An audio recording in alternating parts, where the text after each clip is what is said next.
যেই ফিলিস্তিনে আজকে মজলুম বোনদেরকে শহীদ করা হচ্ছে, বাচ্চাদের মাথার খুলি উড়িয়ে দেওয়া হচ্ছে, আমাদের ভাইদেরকে জীবন্ত পুড়িয়ে মারা হচ্ছে, ওই ফিলিস্তিনে লিখে রাখেন আপনারা, মিডিয়া দিয়ে প্রচার করে দিয়েন, এই ফিলিস্তিনের বাবে লুদ নামক জায়গায় তাদের মিসায়া, তথাকথিত মিসায়া মসিহুদ ঈসা আলাইহিস সালাম হত্যা করবেন ইনশাআল্লাহ। নবী সাল্লাল্লাহু আলাইহি ওয়াসাল্লাম বলেছেন, দাজ্জাল এবং তার অনুসারীরা যখন বিশ্বকে শাসন করার দিকে এগিয়ে যাবে, আল্লাহ রাব্বুল আলামিন তাওহীদপন্থীদের এই কালিমার পতাকার কাফেলা গঠন করবেন ইনশাআল্লাহ।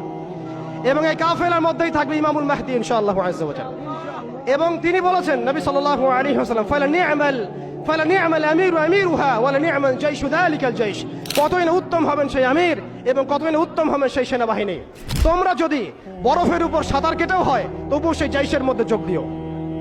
এটা আমাদের সামনে আসতে যাচ্ছে। পৃথিবীর প্রত্যেকটা জায়গায় আপনি দেখবেন তাওহীদপন্থীদের কাফেলা গঠন হবে, ইসলামী রাষ্ট্রগুলো দাঁড়িয়ে যাবে ইনশাআল্লাহ।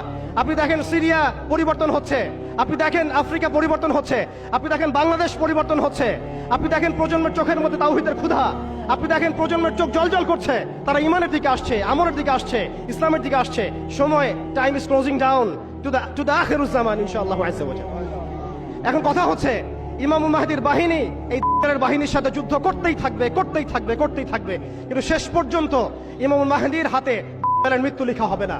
আল্লাহ রাব্বুল আলামিন এই মিথ্যা মাসিহকে মেরে ফেলার জন্য, ধ্বংস করার জন্য আসমান থেকে সত্যিকারের মাসিহ ঈসা আলাইহিস সালামকে পাঠাবেন এই সিরিয়ার মধ্যেই ইনশাআল্লাহ। এই কথাগুলো আমাদের অনেক ভাই বুঝেন না, অনেক ভাই জানেন না, স্টাডি করতে চান না, তারা শুধুমাত্র একটা হাইপকে কেন্দ্র করে কথা বলতে চান। বিশ্ব এদিকে এগিয়ে যাচ্ছে, আমরা এখানে শুধু হাইপ তুলতে আসি নাই, আপনাদেরকে জানাতে এসেছি, বোঝাতে এসেছি যে আস্তে আস্তে বিশ্ব কোন দিকে যাচ্ছে এবং আমাদের করণীয় কি হবে। এবার আসেন, এটা ভবিষ্যৎবাণী শুধু নয়, নবী সাল্লাল্লাহু আলাইহি ওয়াসাল্লাম অকাট্য ভবিষ্যৎবাণী। তিনি বলেছেন, ঈসা আলাইহিস সালামের হাতে যেই ফিলিস্তিনে আজকে মজলুম বোনদেরকে শহীদ করা হচ্ছে, বাচ্চাদের মাথার খুলি উড়িয়ে দেওয়া হচ্ছে, আমাদের ভাইদেরকে জীবন্ত পুড়িয়ে মারা হচ্ছে, ওই ফিলিস্তিনে লিখে রাখেন আপনারা, মিডিয়া দিয়ে প্রচার করে দিয়েন, এই ফিলিস্তিনের বাবে লুদ নামক জায়গায় তাদের মিসায়া, তথাকথিত মিসায়া মসিহুদ ঈসা আলাইহিস সালাম হত্যা করবেন ইনশাআল্লাহ। পৃথিবীর কোন শক্তি, কোন ন্যাটো, কোন ইউনাইটেড নেশনস, কোন ইউরোপিয়ান ইউনিয়ন, কোন IMF, কোন ওয়ার্ল্ড ব্যাংক, কোন সাম্রাজ্যবাদী শক্তি এই ভবিষ্যৎবাণীকে ঠেকাতে পারবেন ইনশাআল্লাহ। আপনি ওদেরকে চেষ্টা করতে দেন, সারা পৃথিবীর সমস্ত মুসলমানকে যদি এখন তারা মেরে ফেলে, তবু এই অকাট্য ভবিষ্যৎবাণী ইনশাআল্লাহ তাআলা তারা পাল্টাতে পারবে না। এটা আমাদের আশার জায়গা, এটাই হচ্ছে চূড়ান্ত বিজয়। এবং ঈসা আলাইহিস সালামের হাতে আগামী 40 বছর লিখে রাখেন আপনারা, এরপরের 40 বছর ওই বাইতুল মুকাদ্দাস থেকেই সারা বিশ্বে ইসলামী খিলাফা কায়েম হবে ইনশাআল্লাহ।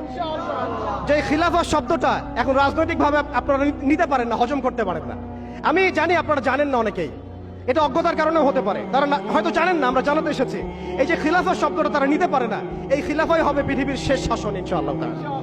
এই খিলাফা দিয়ে বিশ্ব শুরু হয়েছিল, এই খিলাফা দিয়েই বিশ্ব শেষ হবে। ঈসা আলাইহিস সালাম 40 বছর ওই জেরুজালেম থেকেই এই বিশ্বকে শাসন করবেন ইনশাআল্লাহ তাআলা। এটা লেখা হয়ে গেছে, কুদিয়াল আমর, এটা কেউ চেঞ্জ করতে পারবে না।